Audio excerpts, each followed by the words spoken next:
I stood by the window, sipping my tea, when I heard the key turn. The emergency key I gave my mom years ago. She walked in without knocking. Behind her were my two sisters, faces tight with rage.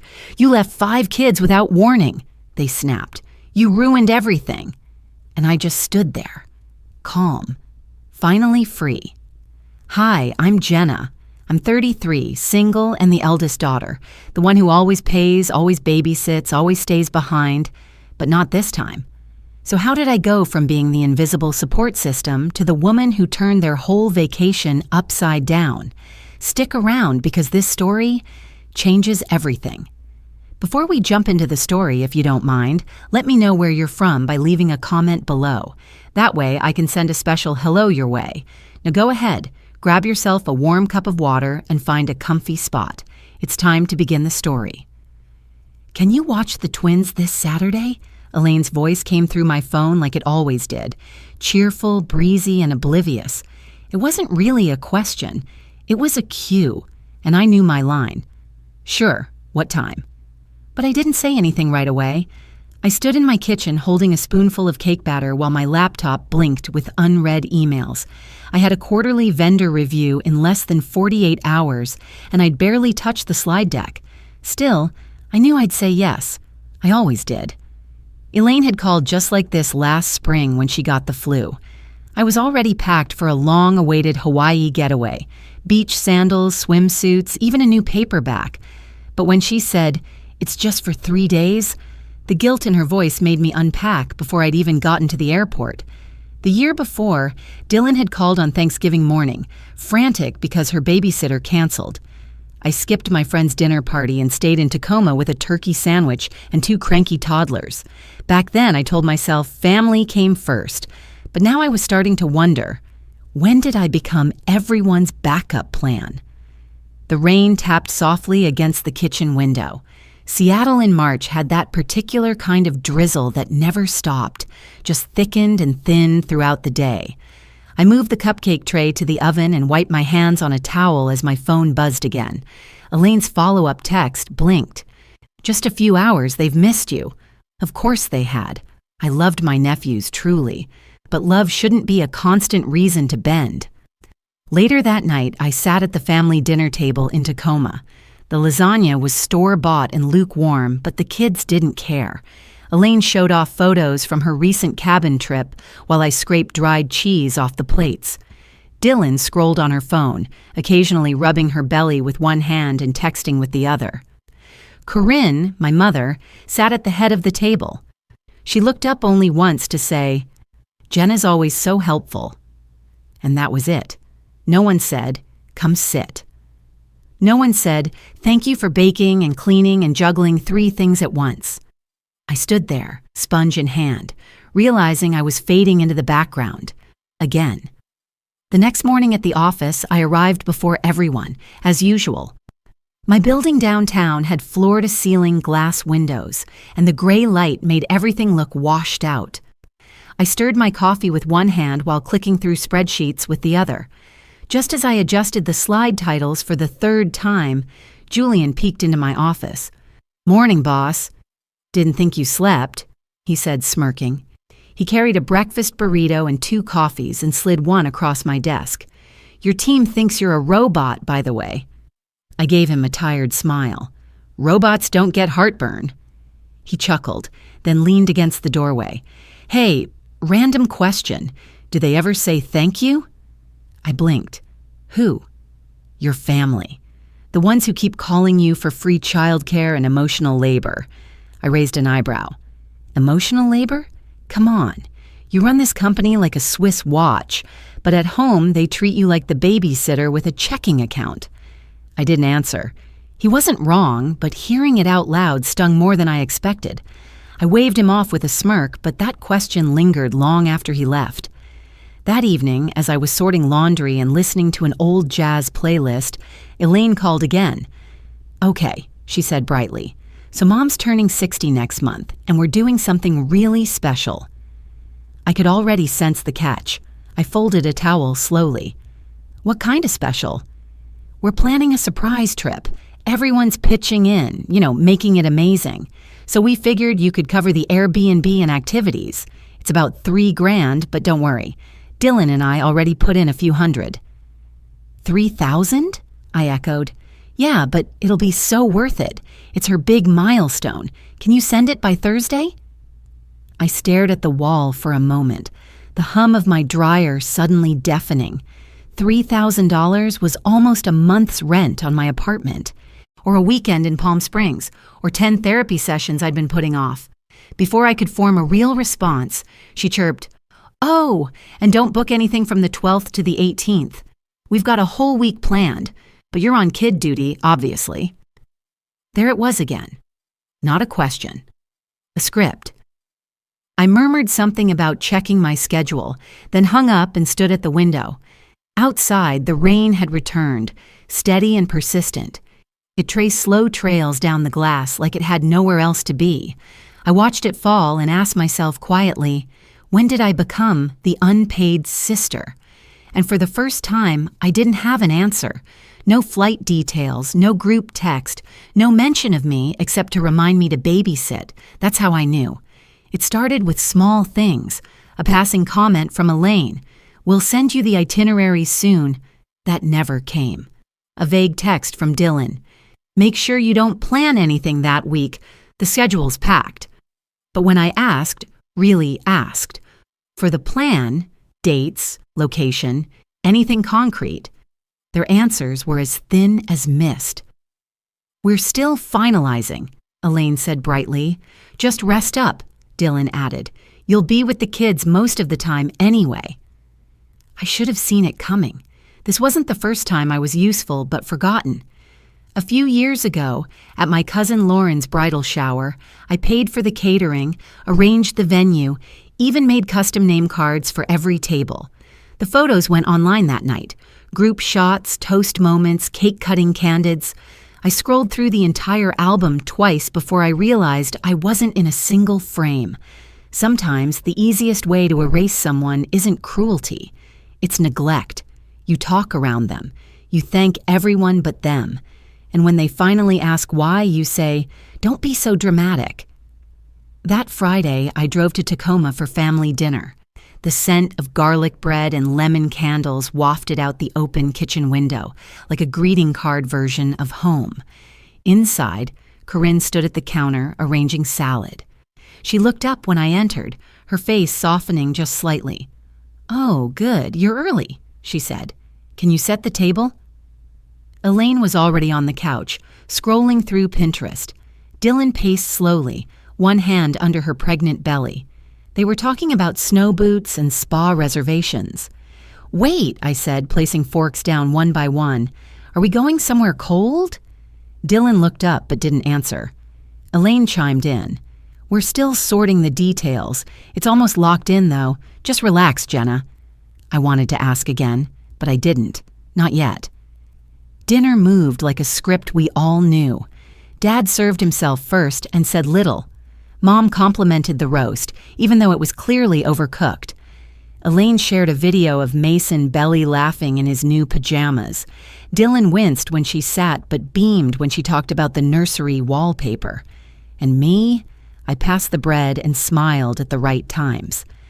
Midway through the meal, Dylan clapped her hands together. "Big news, it's official. We're going to Moonberry Lodge next month." Mom gasped. "Oh, I've always wanted to go there. The hot springs," Elaine squealed. "Private cabins, snow everywhere, and we're doing matching ski jackets." The room buzzed with excitement. I froze. Moonberry Lodge? That's in Montana. I hadn't booked anything. I hadn't even known where we were going. I put down my fork. "Wait, when did you book this?" A hush fell. Elaine shifted in her chair. Dylan looked at her plate. Mom dabbed her mouth with a napkin and said too casually, "Well, everything's arranged now. We figured you'd stay back with the kids. You're so good with them." There it was, the assignment. No invitation, no discussion, just a role handed down like a casserole dish. I looked around the table. "So you booked a family trip with money I helped pay for and didn't include me?" "Don't twist things," Elaine muttered. We didn't think you'd want to come." "Why wouldn't I?" "You don't ski," Dylan said. Mom added, "And you always say you hate cold weather." "That doesn't mean I want to be left behind," I replied, my voice tightening. She leaned back, her tone shifting. "Don't be so sensitive, Jenna. Everyone has their role. You're great with the kids." A small silence opened between us, quiet but sharp. I wiped my hands on my napkin slowly, pressing my fingers into the fabric like it could anchor me. "Did any of you think, even once," I said, "that I might want to go? Not as a helper, not as the sitter, but just as family?" No one answered. Elaine poked at her salad like it was the most interesting thing in the world. Dylan stared at her glass of water. Mom sighed, playing the part of the reasonable matriarch, as if I were the one making things hard. Sometimes, silence says everything you need to know. I looked down at my plate, half-eaten and cold. In that moment, the only thing I could hear was the soft hum of the fridge and the sound of my own heart slow and steady. I murmured, more to myself than anyone else, "Maybe this time, I'll say no." No one looked up, or maybe they heard me and chose not to respond. Either way, I got my answer. That night, as I drove home through light rain, I kept replaying the moment over and over. The cheers, the bright eyes, the plans, and me on the outside looking in. There's a kind of heartbreak that doesn't shout. It just settles, quietly. And somehow, it stays longer than the loud kind. That night, I didn't argue. I booked a flight, no long emails, no dramatic phone calls, just a quiet decision made over lemon tea and a blinking cursor. I sat by my kitchen window while the early June mist still hugged the edges of the city. The lights on the Sound blinked faintly through the fog, and the world felt calm. My fingers hovered over the keyboard, the cursor blinking like it was waiting for permission. I clicked Submit Request for time off through our HR system and then opened a travel site. Destination Santa Monica, dates June 12th to June 18th. Hotel, oceanfront, walking distance from the pier. Breakfast included, no child seats, no bunk beds, no itinerary sent by anyone else. Julian had texted me earlier that morning, "Need help picking beaches? You deserve waves, not whining." I smiled at the screen longer than I expected to. His words stayed with me, not because they were clever, but because they came without expectation. After finalizing the booking, I took a deep breath. It didn't feel like rebellion. It felt like permission, a long-delayed yes to myself. Next, I opened a local caregiver service. I'd researched them before, out of curiosity, but now I was typing with purpose. CPR certified, pediatric experience, clean record, flexible hours. I found Tanya, mid-30s, former preschool teacher. Her reviews were glowing. I sent her a message and scheduled an interview for the following afternoon. We met at a coffee shop near my office. She wore a soft blue sweater and arrived early. She listened closely, took notes, asked about the kids' allergies and bedtime routines. She didn't ask why I wasn't watching them myself. She didn't judge. She just said, "You clearly love them. It shows in how detailed your notes are." That meant more to me than any compliment I'd gotten from my family in years. The next morning, I packed a small suitcase. Flip-flops, a straw hat I hadn't worn in ages, and a beach novel I'd picked up months ago but never opened. I slipped a handwritten note into the side pocket of my carry-on. It wasn't for anyone else, just a reminder to myself, you are not their backup plan. You are your own person. By noon, I sent one group message to the family. The kids will be cared for by a licensed sitter.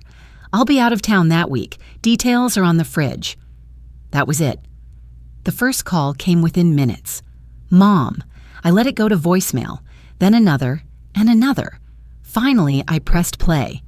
Her voice came through tight, clipped, trying to sound reasonable but edged with something sharper. "Jenna, I just heard your message. You're hiring a stranger to watch them? You know the kids don't like new people.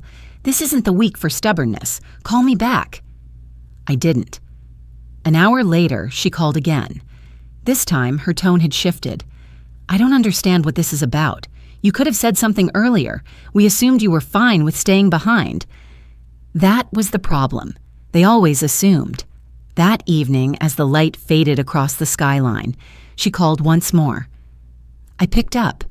"Mom," I said quietly. Her voice came through before I could say anything more. "You're seriously doing this? After everything we planned, everything we invested, you're going to walk away? Hire some random woman and leave the kids?" I sat down at the edge of my bed. "You told me I wasn't invited." "That's not what we meant," she replied quickly, "but it's what you did." There was a pause. Then she snapped, "Don't twist this around. You know we counted on you." "And I'm honoring the plan," I said. "You made it without me. I'm just making sure someone's there to cover what you assumed I'd give up automatically." Silence. When she spoke again, her voice was icy. "You've changed." I took a breath, slow and steady. "No, Mom. I just stopped pretending." She hung up. I sat there for a few minutes, holding the phone like it was something foreign. Then slowly, I opened my settings and switched it to airplane mode. The screen went dark. No vibrations, no pings, no blinking notifications or guilt-laced voicemails, just stillness. I looked out the window as the clouds cleared and the last bits of sun slid across the buildings. Somewhere down the street, a neighbor was playing soft acoustic guitar. I listened for a while. For the first time in years, I wasn't trying to get ahead of a crisis. I wasn't racing to make everyone comfortable. I wasn't preparing for sacrifice. I had drawn a line, not with shouting, not with tears, but with quiet action. Sometimes, peace doesn't arrive with a bang. It comes when you put the phone down, close the laptop, and choose to disappear from a role you never auditioned for. Let them scramble. The moment my plane touched down in Santa Monica, my phone exploded like it had a personal vendetta. Buzz, buzz, buzz. I hadn't even unbuckled my seatbelt when the screen lit up like a Christmas tree.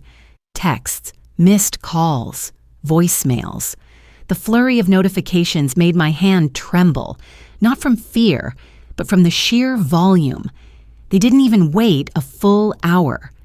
I silenced it and tucked it into my tote bag without responding. The airport smelled of warm asphalt and sunscreen. I stepped out into a sea breeze that carried the faint scent of salt and citrus. The sunlight poured over the sidewalks like honey, and for a moment, everything felt far away. The noise, the guilt, the expectations, they were still up there, 30,000 feet above me, circling without landing. By the time I reached my hotel, there were 27 missed calls.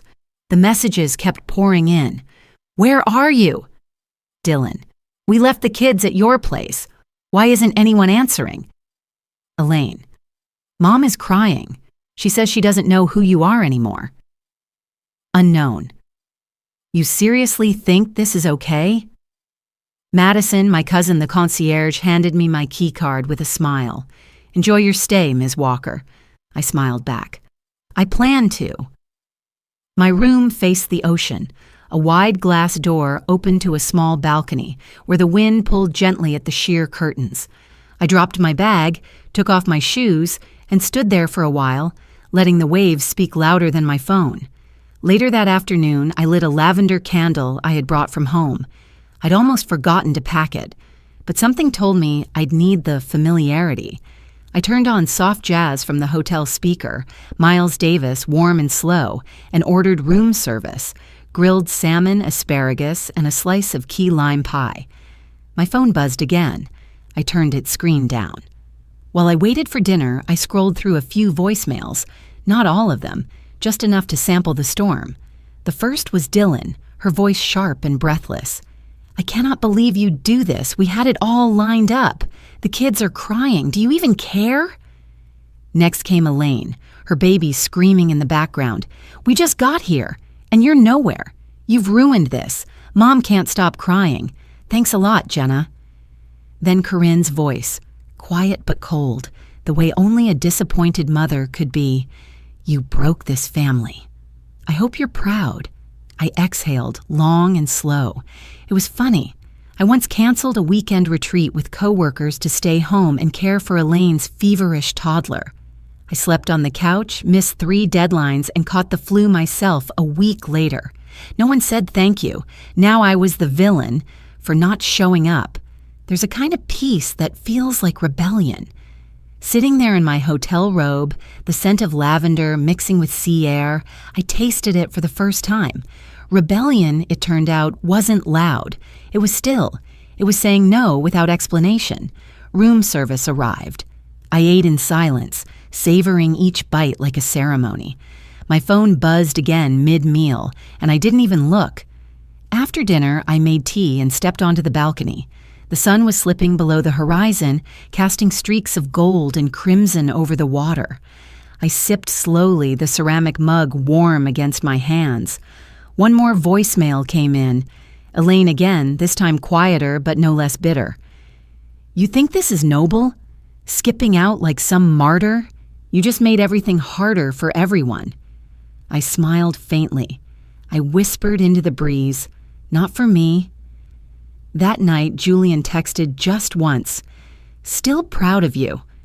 I didn't answer, but I held the phone a little tighter for a moment. When I finally picked it back up, I scrolled to settings. Airplane mode. On. The screen dimmed. The noise stopped. There was no dramatic music, no cinematic shift. Just silence. Intentional. Deliberate. The kind that doesn't need to be defended. The kind that says, "I choose this." The sea sang its same slow rhythm below. I watched the waves until my eyes grew heavy, and somewhere between the last voicemail and the sound of seagulls calling in the distance, I realized something. Their chaos no longer had a key to my peace. "How do you sleep at night?" Madison's voicemail played like a late-night horror movie. I slept just fine. Not just slept, rested. Deeply, without that tightness in my chest or the need to keep my phone within arm's reach. The kind of sleep that comes when no one expects you to solve anything before sunrise. That morning, I woke early and walked barefoot across the wooden floors of my hotel room. The ocean breeze still lingered, cool and salted, sneaking through the sliding glass door I'd left cracked open overnight. I brewed a cup of tea and let it steep while I sat cross-legged on the small balcony. From this high up, the world looked softer. The waves rolled in slow motion, like breath. Below, a child shrieked with laughter. Her mom scooped her up, kissed her head, and spun her gently toward the tide again. For a moment, I saw a much younger me watching from the window while Corinne baked pies with Elaine and Dylan. I wasn't unwelcome. I just wasn't needed. That's its own kind of ache. Later that afternoon, I wandered into a bookstore tucked between a surf shop and a vegan cafe, the kind with uneven floors and handwritten signs on the shelves. Staff picks, books we fell in love with twice. I browsed slowly, savoring the scent of old pages and sea air. Toward the back, I found a silver bracelet in a small glass case. It was simple, delicate, engraved with one word in Italian, libertà, freedom. Out on the sidewalk, the sun painted golden halos over the storefront awnings. I ducked into a nearby cafe and ordered an iced hibiscus tea, then found a quiet table by the window. I pulled out my notebook and, for the first time in a long while, didn't start a to-do list. Instead, I wrote a letter. Not to them, to me. You are allowed to be loved without being used. You are allowed to say no and still belong. You don't have to be needed to be worthy. As I finished the last line, my phone buzzed again. 12 unread voicemails. I don't know what possessed me, but I pressed play. First, Aunt Frances. "I don't know what's gotten into you. The eldest always carries more. That's tradition. You can't just step away because it's inconvenient." Then Dylan. "Mom's blood pressure spiked. She says it's because of the stress. Are you happy now?" Elaine's voice cracked midway through. "Jake keeps asking where Aunt Jenna is. He cried when he saw your old scarf. Is that what you wanted?" I closed my eyes and let the silence return after the final message. For a long time, I sat there, letting their words roll off me like water off glass. Painful? Yes, but familiar. It reminded me of the last Christmas. I had spent 3 hours in the cold garage wrapping gifts, Dylan's scented candles, Elaine's framed photo of the kids, even Mom's scarf, while everyone else sipped mulled wine by the fire and posted selfies by the tree. I walked in with the presents and not one person looked up. That night, Mom kissed my cheek and said, "You're such a giver," before going to bed. And just like that, my presence was checked off. Now, sitting in a sunny cafe far from that house, I saw it clearly. I had spent years performing a role that no one had asked me if I wanted. Back in the hotel room, I sat on the edge of the bed, opened the group chat. Walker family. Mom, Elaine, Dylan, Aunt Frances, Madison. The most recent message was a blurry photo of the lodge, kids bundled in oversized coats, Mom smiling stiffly. The caption read, "Still missing one piece. Hope she comes around." I stared at it for a long time. Then I clicked. Leave group. Confirm. Just like that, the screen went still. No dramatic closing line. No gasp.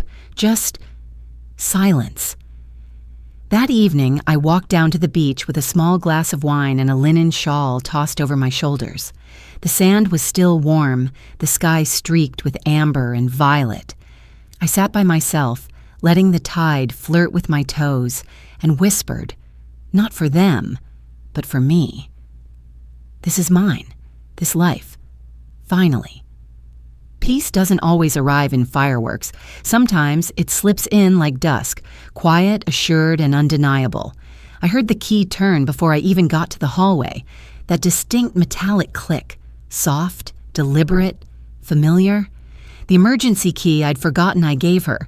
It had been years. I handed it to Mom after a panic attack during grad school, when the walls of my tiny studio apartment had felt too close and my chest too tight. She came over with soup and a blanket, and I remember thinking, this is what love is, showing up, letting someone in. Back then, I didn't know that love without boundaries becomes something else entirely. I stood still as the door swung open. There she was, Corinne Walker, my mother, flanked by Elaine and Dylan, all three wrapped in winter coats, cheeks red from the cold, or something else. They walked in like they owned the floor plan. No hello. No how are you. Just Mom's voice, low and sharp. How long were you planning to hide from us? I didn't rush to answer. I walked back toward the kitchen where coffee brewed in its slow, steady drip. The snow outside had begun to melt, streaking the window panes in soft, uneven lines. I wasn't hiding, I said calmly.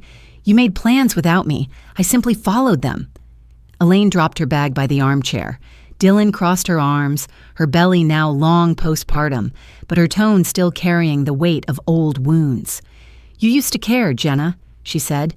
You were the one we could always count on. I met her gaze without flinching. I still care, I said, but I care about myself now too. That silenced them for a moment. I poured 3 mugs of coffee out of habit but didn't offer them. Mom moved to the window, staring out at the street below like it held answers. Your father doesn't even know what to say anymore, she muttered. I raised you to be strong, not selfish. I walked to the table and sat. My sketchbook lay open, half-finished watercolor of a winding path through a grove of pines. I traced the lines with my finger before speaking. Strong doesn't mean silent, and it doesn't mean giving until there's nothing left. Mom turned toward me, her expression unreadable. For a moment, she looked smaller, older. Maybe you're not the daughter I thought you were. I took a breath. That one stung, but not like before. It landed, then passed. Maybe I was never allowed to be, I replied. I bought it without hesitation. Elaine shifted on her feet. Dylan looked toward the door. No one reached for a hug. No one asked if I was happy. And I didn't ask them to stay.